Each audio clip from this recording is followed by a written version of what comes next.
Έλα να σου δείξω 50 τετραγωνικά.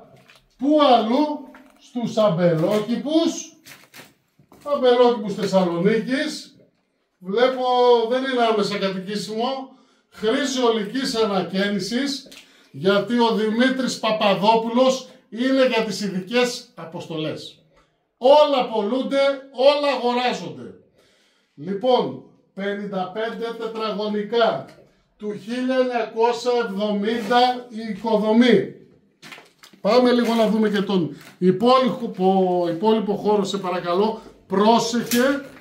Ωραία. Δεν θέλω να κάνεις και πολύ όπισθεν. Πάνω απ' όλα η σωματική μας ακεραιότητα. Κάνουμε μια δύσκολη δουλειά από ό,τι βλέπεις, αλλά όλα τα ακίνητα μας αρέσει να τα προωθούμε σαν να είναι τα ανάκτορα του Buckingham. 2-31-0 55-63-77. Ραντεβού για υποδείξει στο συγκεκριμένο διαμέρισμα που βρίσκεται στην πλατεία Επταλόφου και σου δίνει, αν το ανακαινήσεις, μια απόδοση που δεν υπάρχει.